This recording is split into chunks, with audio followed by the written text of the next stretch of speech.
O meu tema hoje é fenomenologias em confronto entre Husserl e Hegel. De facto, aliás, aqui há algum tempo fiz até um trabalho, uma apresentação, que era uma interpretação fenomenológica à introdução à fenomenologia do espírito de Hegel. Ou seja, digamos que são duas fenomenologias raramente postas em confronto. O termo fenomenologia, como provavelmente sabem, né, enfim, aparece inicialmente em Kant, em autores significativos, também em outros autores do período, mas acontece em Kant no domínio da filosofia da natureza. Depois aparece em Fichte, em 1804, numa teoria da manifestação do ser como manifestação, e aparece em Hegel, finalmente, na famosíssima obra que mesmo os fenomenólogos, em sentido estrito, conhecem também, ou pelo menos em parte, a conhecidíssima Fenomenologia do Espírito. Eu não vou limitar-me apenas a explicar a relação, a procurar explicar a relação da fenomenologia do espírito com a fenomenologia husserliana, que aparece cerca de 100 anos depois. Enfim, se falarmos da ideia de fenomenologia, aquelas 5 lições de 1907 são exatamente 100 anos de diferença. E não vou limitar a falar dessas duas da fenomenologia do espírito de Hegel, mas do projeto filosófico de Hegel em geral, sobretudo, ou quase exclusivamente, naquela parte em que Husserl mais se dedicou, que é, digamos, o que chamamos filosofia primeira, questões de metodologia fundamental em filosofia, questões do conhecimento, questões que se podem chamar também metafísicas fundamentais, e menos no que Hegel chama filosofia do espírito, filosofia do mundo histórico. Isso é um trabalho também possível, mas eu não teria hoje ocasião para desenvolver esse tópico, que também há um trabalho muito importante a ser feito, buscando os textos em redor da crise das ciências europeias nos anos 30 e justamente a filosofia do espírito de Hegel. Penso que, se falamos em espírito, dentro do mesmo espírito desse estudo comparativo que eu vou procurar trazer hoje, também um estudo comparado desse domínio, desses outros domínios, seria muito importante para compreendermos um e outro autor. Então, o primeiro ponto, enfim, que é um ponto que não nos interessaria aqui um aprofundamento demasiado longo, é a ciência, o conceito de ciência. Hegel realmente não é o primeiro, mas no contexto da filosofia alemã, ele reivindica justamente a filosofia como ciência, do mesmo modo, ou de modo muito comparável ao que Husserl fará cerca de 100 anos depois. Hegel fala em Wissenschaft, portanto, a ciência da lógica, é a obra principal. A fenomenologia do espírito é a ciência da experiência da consciência. Portanto, é também uma ciência da consciência, e é como Husserl define normalmente a sua fenomenologia do espírito. Também vamos fazer algumas referências à Enciclopédia das Ciências Filosóficas, onde também a ciência, a filosofia é apresentada como um conjunto de ciências, como um sistema dividido em esferas completas, que ele descreve de modo algo semelhante também à completude sistemática e que Husserl atribui às ciências em geral e à ciência filosófica também em particular. Portanto, a cientificidade para a filosofia é um ponto em comum de que ambos os autores partilham. Eu leio Husserl a partir de parece-me, dois eixos que, de uma perspectiva importante, são os dois eixos fundamentais de Husserl. Por um lado, um eixo de fundacionalista, de fundamentação, por outro lado, um eixo antirreducionista, portanto, um eixo de crítica a qualquer forma de reducionismo. Ou seja, Russell é um autor que busca a fundamentação do conhecimento e vamos ver que há aqui pontos de contato importantes com o trabalho que Hegel faz, por exemplo, na fenomenologia, a partir da fenomenologia. Também há em Hegel uma forma de fundacionalismo que eu chamaria um fundacionalismo fraco, ou seja, mas vou discutir um pouco isso a seguir. Portanto, são duas formas de fundacionalismo científico comparáveis em muitos aspectos, embora naturalmente não se recobrem inteiramente, sendo possível interpretar até uma grande convergência. Por outro lado, ambos são pensadores também rigorosamente antirreducionistas, no sentido em que isso é claríssimo em Russell, portanto, qualquer confusão das fronteiras das ciências resulta numa destruição das próprias ciências. Isso é muito claro desde a crítica ao psicologismo, em que ele diz confundirmos a psicologia, a lógica, a filosofia, que ele chama aí, às tantas, a doutrina da ciência, ou seja, a confusão dos domínios científicos é o primeiro passo para a sua destruição, para a incompreensão e a criação justamente de todo o género de impasses e erros filosóficos e, em última instância, também científicos. Portanto, o reducionismo é uma confusão dos domínios científicos. Em Hegel passa-se algo de semelhante, portanto, em Hegel há uma claríssima separação justamente de esferas sistemáticas, cada ciência é um círculo fechado, e em Hegel existe uma passagem de umas ciências para as outras, portanto, uma esfera encerrada aponta para uma outra esfera, o que me parece que também em Russell podemos, até certo ponto, interpretar assim, mostrando como o próprio ego transcendental, portanto, a própria esfera de sentido última, ou a própria noção de conhecimento em geral, necessita e tem necessariamente todas aquelas partes referentes às ontologias regionais, portanto tem que haver uma parte noética, uma parte noemática necessariamente, portanto tem que ter uma parte lógica, de fundamentação lógica, tem que ter uma parte natural, de percepção, tem que ter uma parte de intuições puras. Portanto, todos esses elementos são necessariamente parte da ciência em geral. Um ponto onde ambos também comungam, embora aqui as interpretações sejam difíceis e, enfim, em Hegel, eu vou falar um pouco disso, as interpretações são bastante variáveis, mas não há dúvida que a interpretação mais segura de Hegel também inclui, tal e qual em Russell, uma ausência de pressupostos. Portanto, a noção de que é possível trabalharmos com uma ausência de pressupostos em filosofia.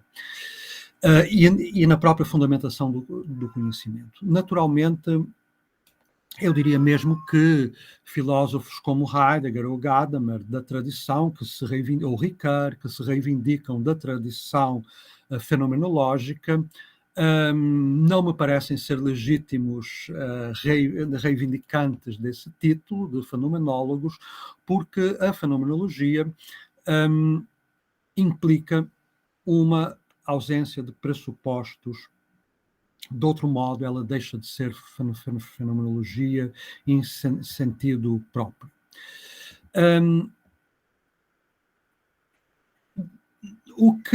Como é que Hegel, enfim, sabemos perfeitamente como é que Russell constrói a noção de ausências de pressupostos. Ele realiza uma redução, que ele chama redução gnoseológica, em certas perspectivas, em certos textos, redução fenomenológica, enfim, o título mais mais frequente, é da redução fenomenológica, e essa redução garante uma desconexão do fenómeno puramente de todos os seus antecedentes, de todos os seus consequentes, de todo o seu contexto natural, do facto de pertencerem a uma pessoa específica.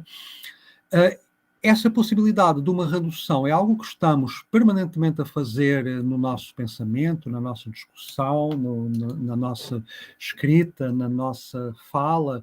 Estamos constantemente a separar aspectos, a pôr determinados aspectos de uma discussão fora de circuito, fora de desconectá-las, para que possamos sequer discutir ou investigar qualquer tema. É claro que se uma pessoa está a falar e eu não consigo desconectar do facto dessa pessoa ser-me simpática ou antipática ou qualquer outra coisa, ou ter qualquer outra característica que não tenha que ver com o tema que ela está a falar, isso tudo impede que se fale do próprio tema, da coisa mesma.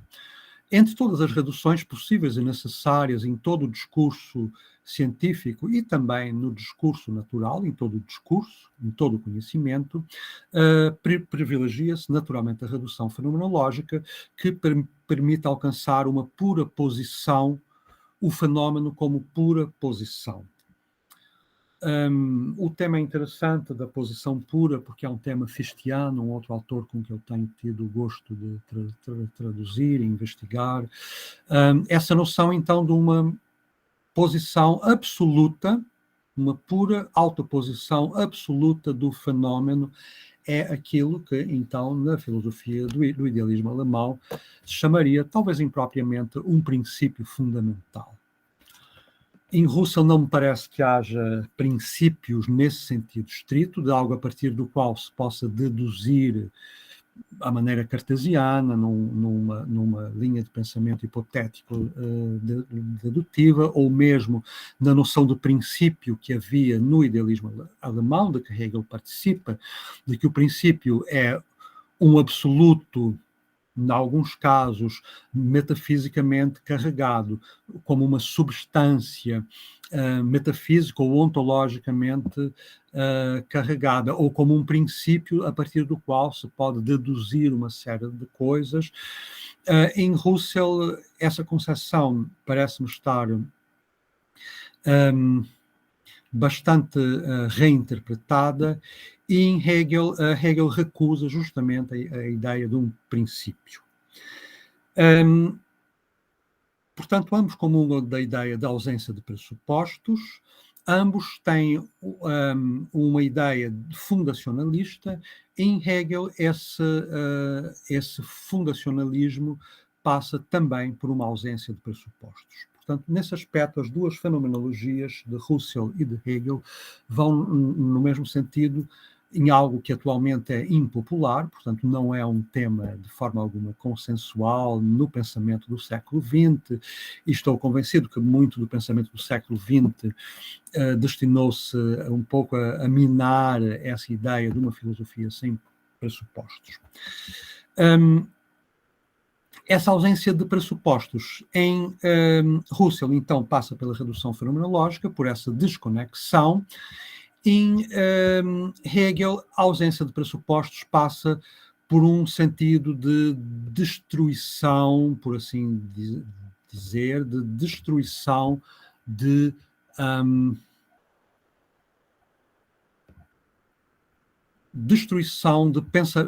posições do pensamento perante a objetividade, destruição do que... Jamarlo, por favor, professor Jean. Desculpe, professor, só para saber se o senhor está passando os slides, porque para a gente está parado. Não, são poucos, eles vão demorar um pouco. Tá, tudo bem. Não, eu pensei que podia ter sido a internet. Sim, não, está a correr. Estava eu a dizer que a posição de Hegel ele diz, a ciência ou a opinião apresentam-se ao mesmo título. Não há, a ciência não pode reivindicar nenhum título especial quando se apresenta. Quando ela se apresenta, ela é uma, digamos, ela é uma reivindicação, ela é um asseverar, assevera-se alguma coisa, uma asserção tão válida quanto a opinião. E a opinião, para a opinião, a ciência não vale enquanto tal. Aqui há uma grande divergência, que é talvez uma das divergências capitais e uma daquelas que um filósofo que esteja interessado em questionar se uma fundamentação última é possível, se um conceito de ciência é efetivamente possível em sentido forte, como pretendiam os nossos dois autores, um filósofo interessado em investigar esse tema ou em questioná-lo, mesmo que não tenha respostas sobre esse tópico, encontra maior dificuldade na conciliação de Hegel e Husserl e, portanto, também uma dificuldade no próprio pensamento de uma ciência rigorosa. Porque neste ponto Hegel e Husserl divergem, e é um tópico que vamos voltar, no aspecto da intuição. Portanto, da intuição e da evidência. Hegel é um autor que recusa, talvez quase completamente, enfim, há uma outra passagem que eu referirei em que talvez isso possa ser atenuado, ou que o próprio Hegel tenha de buscar caminhos um pouco diferentes, mas o pensamento de Hegel é estritamente argumentativo, é estritamente refutativo e, portanto, a sua busca da ausência de pressupostos passa pela destruição de todo um sistema de crenças naturais. Portanto, ele parte da certeza sensível, que ele fala mesmo da consciência natural, isso é explícito, e ele vai destruir a consciência natural de uma forma discursiva, argumentativa, e, portanto, não buscando simplesmente, ou buscando um nível intuitivo de evidência, como em Husserl, mas não ao nível argumentativo. Portanto, o Hegel é sempre um pensador discursivista, se quisermos assim dizer, portanto, em que ele lida com conceitos e argumentos discursivos, ao passo que Husserl, como sabem, considera inevitável um apelo a um pensamento de tipo intuitivo, a intuições, a evidências, que é o dado em sentido absoluto. Portanto, em Hegel não há um princípio, porque, aliás, Hegel recusa a ideia do princípio, porque o princípio seria algo de pleno de sentido que iria, a partir do qual se iria deduzir uma série de coisas, e Hegel diz, bom, mas se eu admito um princípio pleno de sentido, esse sentido todo tem que ser pressuposto. De algum modo, ele tem que vir de algum outro lado e, portanto, isso seria novamente pressupostos. Mas já lá iremos a esse tópico. Uma questão, então, central aqui é na linguagem de Hegel, de que Husserl utiliza esporadicamente, é a questão da mediação e da imediatez. Portanto, Husserl admite o acesso imediato ao puro dado, ao dado absolutamente posto e puramente posto, ou seja, há um conhecimento, há um acesso imediato por intuição, por intelecção, por evidência ao puro fenómeno, porque o puro fenómeno, na sua doação absoluta, é indubitável, ao passo que Hegel não admite, como iremos ver, conhecimento imediato em sentido pleno, embora, de algum modo, também o tenha de admitir. Aqui uma frase muito conhecida que eu tirei da Ciência da Lógica, onde Hegel escreve que aqui direi somente, por isso, que nada há no céu, na natureza, no espírito, ou onde quer que seja, que não contenha tanto a imediatez quanto a mediação, de modo que estas duas determinações se mostram como inseparadas e inseparáveis. Portanto, Hegel, embora diga que temos de começar com um conhecimento imediato, porque esse porque o único modo de não termos pressupostos é termos um conhecimento imediato. Nisso ele está de acordo com Russell, temos de ter um imediato, e na sua lógica ele vai procurar começar com um imediato, efetivamente. Embora também admita que o imediato, nada há que não se tenha tanto mediação quanto imediato. A frase é um pouco difícil de interpretar à luz do que Hegel entende ser o começo da filosofia, o começo da sua ciência da lógica, o tal começo sem pressupostos, começo que não é um princípio. E aqui diríamos que há também uma certa crítica ao imediato, e vamos ver em que medida Hegel assume também o imediato.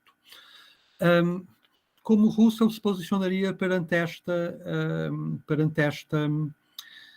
frase de Hegel? Russell diria que, de facto, existe um conhecimento imediato, e esse conhecimento é realmente incondicionado em si mesmo. Depois, esse conhecimento imediato incorpora, mas que não é de forma inseparada nem inseparável, outros tipos de mediações, o seu horizonte fenomenológico, o seu horizonte de transcendência, uma série de elementos que não estão imediatamente explícitos e que são, no entanto, integrados de modo não evidente no fenómeno puro. Mas que são uma parte do puro fenómeno. Hegel, aqui é que há questões de interpretação. A interpretação, talvez algumas interpretações recentes, entendem Hegel como o maior inimigo da imediatez, portanto, como um pensador ligado inteiramente à mediação, embora esquecendo um pouco o que está nessa frase, porque também a mediação tem um componente imediato, tem um componente imediato, e será um ponto importante para tentar reconciliar um pensamento capaz de fazer a ponte entre os dois autores. Portanto, Hegel é apresentado frequentemente como o inimigo do dado puro, e discute-se muito, então, a tal ideia de que o dado existiria e é considerado um mito, diz que é um mito do dado na interpretação hegeliana atual, e que Hegel então estaria inteiramente cometido a um pensamento absolutamente discursivo, holístico, no sentido em que cada proposição, cada tese é verdadeira na medida em que é justificável por uma ou outra tese. Portanto, eu faço uma afirmação e essa afirmação é verdadeira se eu tiver capacidade para justificar, e todas elas numa justificação sucessiva sucessivas num contexto pragmático, portanto, em que eu poderei justificar se isso me for pedido ou se isso for necessário, naturalmente inserindo Hegel num contexto de normatividade, num contexto de normatividade de tipo social, num contexto de conhecimento intersubjetivo. Russell, de forma inteiramente coerente, entende as consequências disso e até ele usa bastante a metáfora dos títulos de dívida. Portanto, o discurso, a palavra, o conhecimento simbólico é apenas um título de dívida, é algo que se promete, um conceito linguístico, uma tese linguística, é uma promessa de verdade, é uma promissória. Poderíamos dizer, é uma promissória de verdade, uma promissória não vencida. E Russell, mais do que uma vez, ele refere esse tipo de metáfora, mostrando que eu posso entregar a minha promissória a uma segunda pessoa, que a entrega a outra, que a entrega a uma quarta e a uma quinta. Agora, se essa promissória, chegado o momento da verificação, ela efetivamente é paga ou se corresponde a um valor ou não, isso não está demonstrado antecipadamente. Se me estou a dizer, se me estou a fazer entender o valor do discurso linguístico, depende de um outro valor que Russell entende ser um valor que não pode ser fundado ou que não pode ser dependente da mera prática comunicativa, da mera normatividade social, da mera posição intersubjetiva de consenso ou de normas de discurso intersubjetivas. Russell entende isso claramente, portanto, que o discurso não é suficiente para fundamentar a verdade, que ele promete uma verdade, mas que não é ele que cumpre essa promessa que ele faz, e que isso está na intuição. Portanto, a promissória é efetivamente paga em valor real quando eu a uso para comprar algo de efetivamente ou para receber o valor efetivo. Portanto, isso implica uma posição que a razão não é social, que a razão não é intersubjetiva e que é dialógica apenas em segundo momento. Também o é, isso faz parte, mas a sua fundamentação última depende de uma evidência da verdade. É uma posição, ou mais uma vez repito, menos popular hoje em dia, mas que Russell tem fortes argumentos. De facto, existe momentos de intelecção onde nós temos que ter uma convicção plena, e a convicção plena deriva de uma intuição, e não apenas de repetir argumentos ou de utilizar a linguagem, que é algo de repetido, é algo de repetível, é algo de recebido, é algo que já traz uma enorme carga de sentido e, portanto, ao utilizarmos a linguagem, estamos a utilizar sentidos que nos são alheios, que nos são emprestados, que nos são prometidos, mas que nós não garantimos, não temos garantia dele. E Russell pensa que essa é uma situação, digamos, de cegueira epistemológica, eu diria, ou seja, de utilizarmos palavras cujo sentido não dominamos e não conhecemos. É por isso que Heidegger virá dizer que o ser é que fala, a linguagem é que fala e não o sujeito na sua atividade reflexiva. Russell entende que a atividade reflexiva é o elemento metodológico fundamental na ciência fenomenológica, e nesse aspecto separa-se radicalmente de Russell. Em que medida, pergunto, Hegel é um crítico à imediatez? Essa é a grande questão. Hegel tem um problema, ou uma vantagem, que é muito difícil apanhá-lo em qualquer unilateralidade. E aqui está, ele é o crítico da imediatez, de facto, tudo ele constrói por argumentação, mas ele sabe, assim como Russell, que tem que haver imediato também. Que sem imediato nós somos um mero veículo, ou o sujeito é um mero veículo de um discurso alheio por mediações que ele não domina. Então, a questão está posta. Hegel diz que, realisticamente, que tudo é mediado e tudo é imediato. A questão seria, então, como separá-los. Eu, procurando encontrar um ponto comum entre os dois autores, eu admito que também em Hegel existem momentos de imediatez em todo o conhecimento. De facto, e isto é muito semelhante a Russell, quando eu considero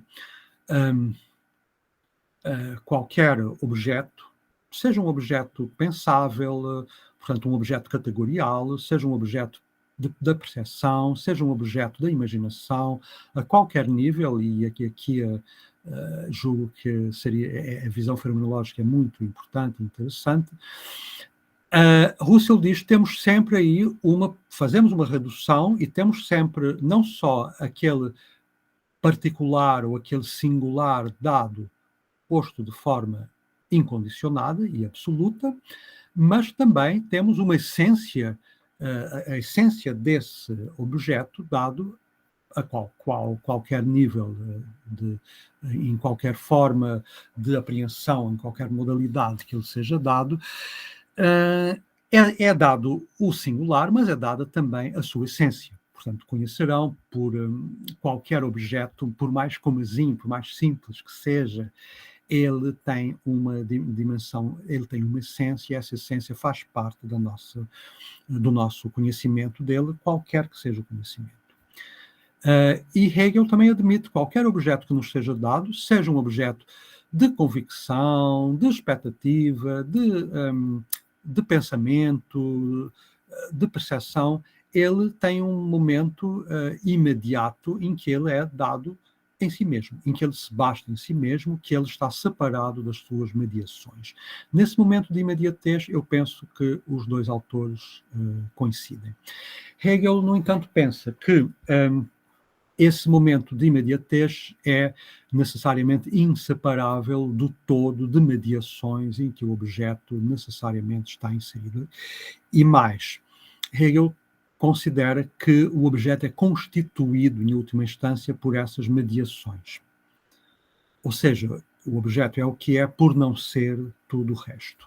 Em Husserl, esse tipo de lógica, que ainda é uma lógica discursivista, porque está baseada na negação, o objeto é o que é por mediação de não ser as outras coisas, utiliza esse princípio da negação, que é um princípio de tipo, mais uma vez, discursivo e lógico, de juízo. Husserl evita absolutamente esse tipo de mediações.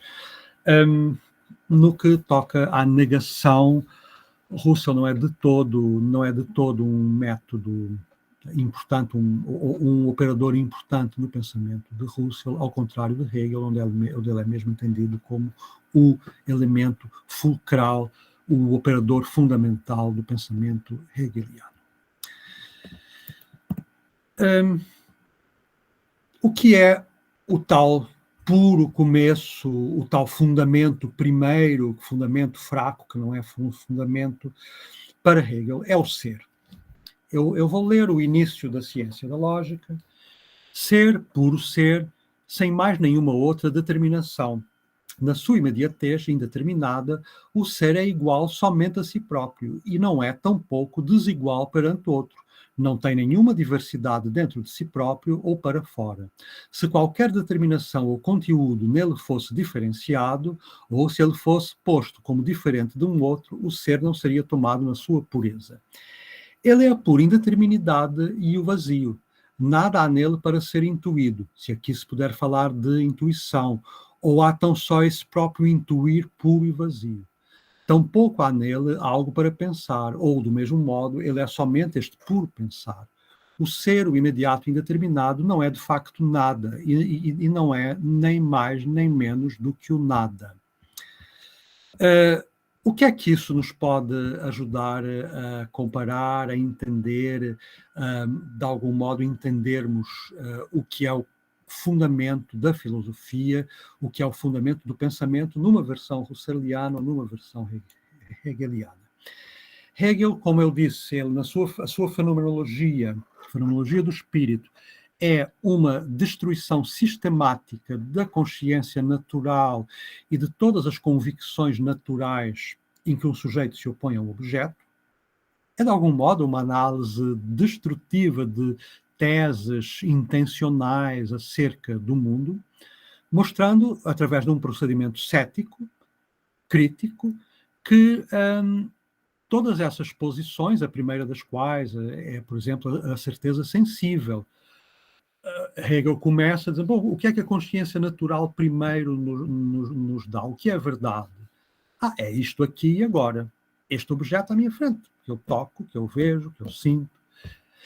E destrói isso, mostra que isso é contraditório, e depois a percepção, a razão vai mostrando que tudo isso não está suficientemente fundamentado, atingindo, por fim, a ideia de que apenas o saber de si mesmo é absolutamente certo, apenas o saber puro, como ele diz, e aqui há, de certa forma, uma aproximação das filosofias transcendentais, a husserliana também. Hegel diz que, no final da fenomenologia, não ficamos com nada a não ser com o puro saber e o puro significado mais geral, mais primitivo e mais fundamental, que não pode ser negado. Isto soa-nos um pouco a Husserl também, mas, como vimos na passagem que tem à vossa frente, para Hegel isso só se sustenta porque esse conceito absolutamente primeiro, incontestável, que não é um princípio, mas é um começo, só funciona porque esse primeiro princípio não tem nenhum conteúdo. Portanto, na verdade, Hegel parte do ser, o ser que é também um nada, que é vazio porque não tem determinações. Por isso ele é imediato, Hegel admite-o como imediato, mas um imediato vazio. E a condição que se possa construir alguma coisa de segura, segundo Hegel, é que essa base primitiva seja vazia. Porque, mais uma vez, Hegel não pensa poder trabalhar com a intuição. Ele pensa trabalhar discursivamente e, portanto, a partir do momento em que eu preencho a intuição com alguma coisa, com algum significado, com algum conteúdo, para Hegel eu tenho imediatamente um conteúdo discursivo. Husserl, pelo contrário, entende que a filosofia pode partir do puro fenómeno, portanto, que traz já uma série de conteúdos que são dados à intuição como apodíticos, como puramente dados e, portanto, que não podem ser contestados porque a pura doação é onde ele está presente. Para Hegel, essa pura doação só pode ser o vazio. O ser o imediato não é de facto nada, e não é nem mais nem menos do que o nada. Portanto, Hegel dirá, na verdade, que o começo é o nada, e vejam que ele diz que é o intuir puro, portanto, aqui no início da lógica, ele recorre à intuição, há aqui uma intuição pura que nos permite aceder ao puro pensamento. Será comparável ao puro ego husserliano? Tem pontos de comparação bastante fortes. A questão que se põe, que se poderia pôr, é que se de algum modo em Husserl e em Hegel existe também uma espécie de redução fenomenológica. Mas no final da lógica, exatamente, quando ele reflete sobre a sua lógica, que é o espaço do puro, das puras significações, o espaço ontológico fundamental comparável ao puro ego husserliano, diz-nos Hegel que, na lógica, a ideia está, portanto, somente nessa autodeterminação de se intuir a si, sich vernehmen. Ela está no puro pensamento, onde a diferença não é ainda um ser outro, mas é e permanece inteiramente transparente a si. Portanto, essa absoluta transparência a si da ideia, ou seja, da pura significação última do que confere significado e sentido a tudo, o intuir-se aqui, eu confesso, um ligeiro truque de tradução, o que está lá é vernehmen, que é uma palavra difícil de traduzir, mas que tem um componente auditivo, tem um componente de conhecimento imediato. Portanto, a lógica de Hegel, embora seja puramente discursiva, parte do momento intuitivo e conclui também no momento intuitivo, que é o puro pensamento. Eu vou agora avançar mais rapidamente. Menciono que, então, como é que chegamos a esse puro espaço lógico hegeliano, que eu quero comparar ao puro ego transcendental, ou a pura mônada como fonte de significação. Hegel chega destruindo a posição na fenomenologia, destruindo as posições do sujeito perante o objeto, mostrando que ambos têm que ser tomados como um todo, portanto, como uma pura intencionalidade primeira. Mas mais tarde, na fenomenologia, ele já diz, bom, na fenomenologia não, na Enciclopédia das Ciências Filosóficas, já em 1830, na edição final, 27 e 30, ele diz que, na verdade, não precisamos dessa fenomenologia destrutiva e crítica da atitude natural, basta-nos a pura decisão de pensar puramente, ou a simples decisão de pensar puramente, isso está lá explícito, e isso é, de algum modo, uma forma muito comparável a uma redução fenomenológica, que é um ato de afastamento da consciência natural por uma pura metodologia direta. Isso explica-se por razões da própria evolução do pensamento de Hegel. Ele afastou-se um pouco da fenomenologia e, na verdade, substitui todo o trabalho fenomenológico de 700 páginas de fazer uma redução fenomenológica da atitude natural para nos conduzir ao puro pensamento, que em Russell é pura intuição, mas em Hegel também vimos momentos de pura intuição, que estão lá muito disfarçados, porque talvez sejam necessários, substitui todo esse trabalho de 700 páginas por uma decisão de pensar puramente. Bom, Hegel faz uma pesada crítica à certeza sensível, nomeadamente aos indexicais, porque ele já toma, no início da fenomenologia do espírito, o primeiro ponto que ele diz é a crítica à atitude natural, que diz que a verdade é o objeto que nos é dado, o objeto sensível que nos permite ter a certeza de que ele está aqui. Só que Russell faz da perspectiva proposicional, e o que é a proposição, qual é o elemento da certeza sensível, da pura certeza sensível na proposição, é o indexical. É o indexical, que é o isto, o aquilo, o agora, o eu. Todos esses indicadores, que são palavras que apenas indicam, funcionam quase como um dedo, não é? Um indexical que aponta, não diz nada e, portanto, é, por assim dizer, o grau zero da proposição, do conteúdo proposicional, mas que pertence necessariamente à ligação da proposição à realidade. O que Hegel faz é mostrar que, na verdade, o indexical, longe de nos dar um singular, um objeto, são as palavras mais abstratas e vazias. Isto ou aquilo pode significar tudo e coisa nenhuma. Portanto, Hegel sempre traz para o domínio discursivo. Por exemplo, a evidência não desempenha nenhum papel em Hegel. Aliás, no idealismo em geral, no idealismo clássico, na filosofia clássica alemã, a evidência surge como algo de pouco fundamental. As razões disso não são inteiramente claras. Na verdade, eles estão-se a afastar do cartesianismo, estão a substituir o cartesianismo por um tipo de filosofia que traga a objetividade para o pensamento, porque consideram um certo subjetivismo da certeza.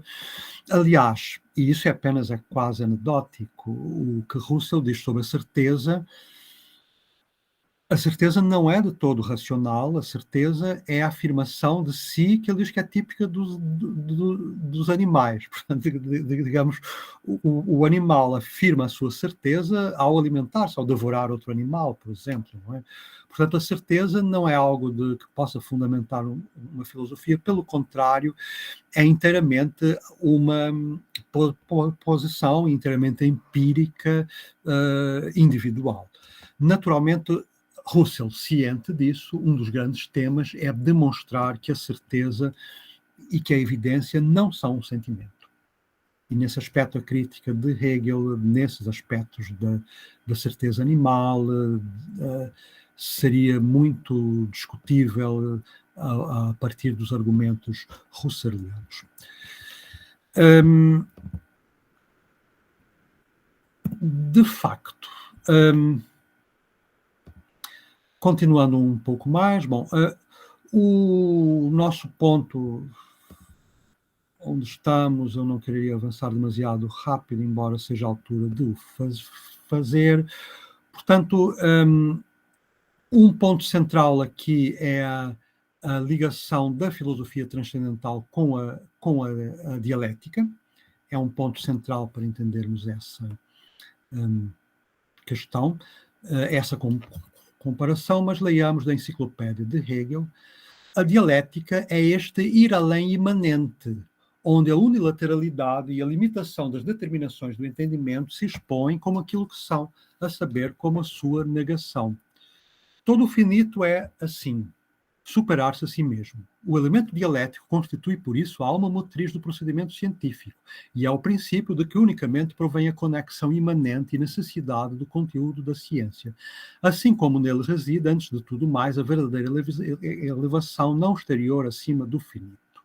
Portanto, a dialética, na verdade, poderíamos interpretá-la como o ir além imanente, que faz-me recordar muito os conceitos de imanência e de transcendência dialetizados de certo modo, e eu peço desculpa aos russellianos, mas esse conceito está dialetizado de uma forma não paradoxal, ou talvez em parte paradoxal, porque Russell discute longamente, novamente no texto de 1907, que já citei, como é que a transcendência existe na imanência. Porque é que a redução ao puro fenómeno não nos limita apenas àquele fenómeno dado imediatamente, mas inclui todo um horizonte fenomenológico de mediação que não está, digamos, explícito e, portanto, a imanência contém uma transcendência necessariamente. Eu penso que serão familiarizados com essa ideia de que o fenómeno contém uma série de coisas.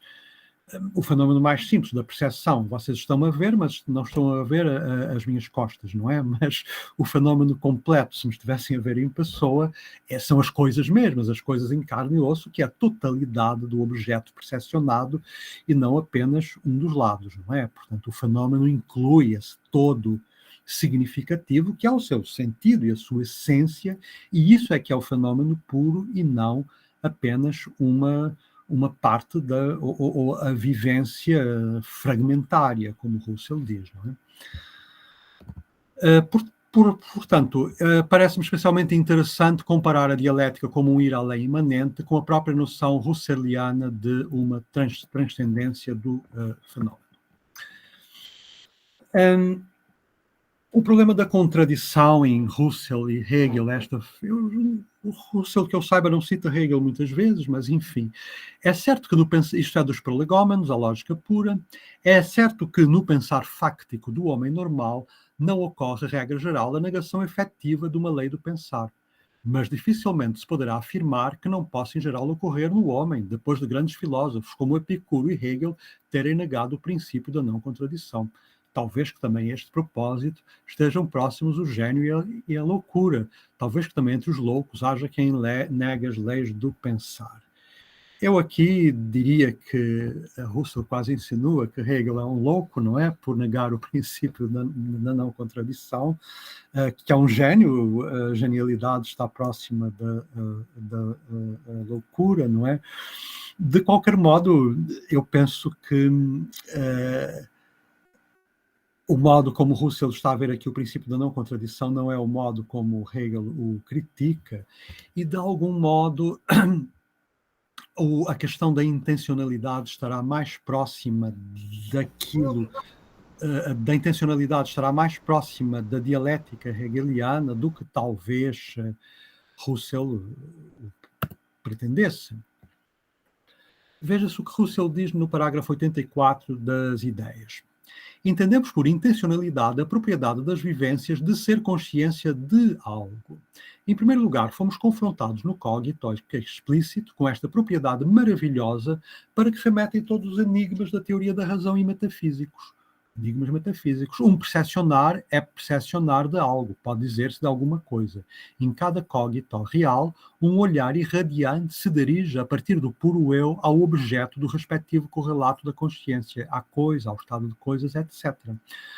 Esta propriedade maravilhosa, para Hegel, não tem nada de maravilhoso. Esta propriedade maravilhosa da intencionalidade que Russell aqui entende que é a base do seu pensamento, mas que também não tem uma explicação, digamos, discursiva, é uma pura evidência.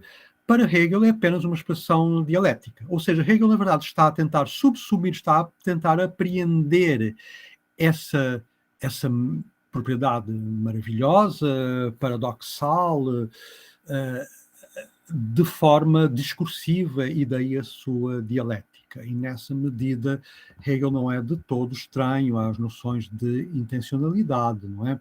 Hegel trabalha também com a noção de um eu que está simultaneamente, Hegel chama-lhe especulativo. Porquê? Porque ele está simultaneamente em si próprio e fora de si próprio. Ok, é contraditório, é paradoxal, mas não é intencionalidade também isso? Hegel diz que chama-lhe um universal concreto, chama-lhe uma propriedade especulativa que algumas realidades têm, ou que Hegel considera que todas têm, mas que o ego em particular, porque ela é capaz de intencionalidade. E Husserl aqui também admite que é uma propriedade que tem algo de enigmático, que resolve os enigmas, não é? O mesmo que Hegel faz com a sua dialética. Na fenomenologia, exatamente, a intencionalidade, Hegel trabalha do seguinte modo: a consciência diferencia alguma coisa de si à qual simultaneamente se refere. Deste ser para um outro, distinguimos o ser em si. O ser que está referido ao saber é justamente assim distinguido daquele posto como sendo também fora desta referência. O lado deste em si chama-se verdade. A consciência dá a sua medida a si própria, e a investigação será, assim, uma comparação sua consigo mesma, porque a diferença que assim foi feita cai nela própria. Eu estou a chegar ao fim. Portanto, Hegel entende que a consciência tem essa diferença interna, que ele trata dialeticamente, mas que se refere à intencionalidade, que é a distinção do ser em si, que é o lado noemático, e o ser para si, que é o lado noético, ou para a consciência, que é o lado noético. A verdade, no aspecto da percepção, a verdade é atribuída ao lado do em si, como parece-me isso consensual.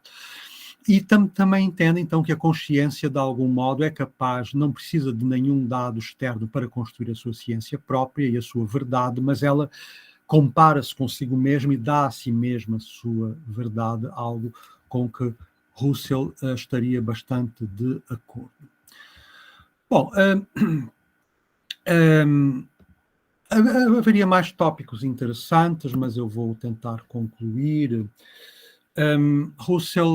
Hegel escreve na Fenomenologia, um pouco no contexto anterior, em vez de responder a estas representações e maneiras de falar inúteis, que estão próximas da consciência natural, como o conhecimento como um instrumento ou um meio através do qual olhamos para a verdade, etc., poderíamos denunciá-las desde logo como representações contingentes e arbitrárias e denunciar o uso a elas associado de palavras como o absoluto, o conhecimento, ou também do objetivo e do subjetivo, e de inúmeras outras cujo significado se pressupõe que todos conhecem, como uma fraude.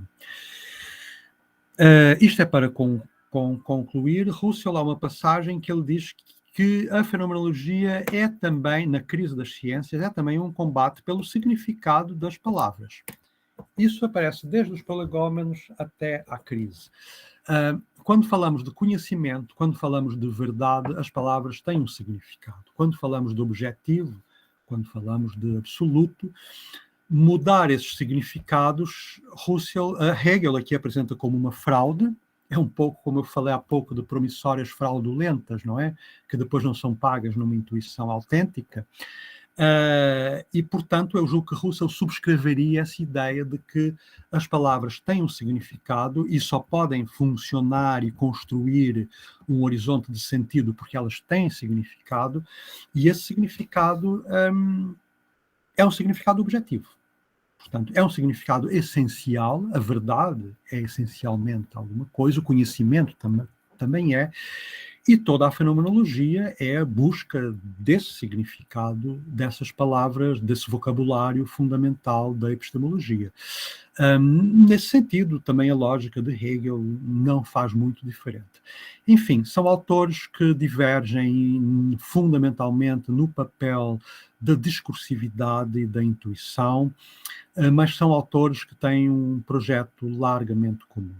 O tipo de fundacionalismo, como viram em Hegel, é mais um fundacionalismo construtivo, efetivamente, enquanto que em Husserl é um fundacionalismo da evidência. Eu tenho em crer que não são incompatíveis, seria até interessante encontrar aqui uma compatibilidade num estudo mais vasto e aprofundado, mas já abusei da vossa paciência e agradeço muito a atenção e estou disponível para as questões que queiram pôr. Obrigado.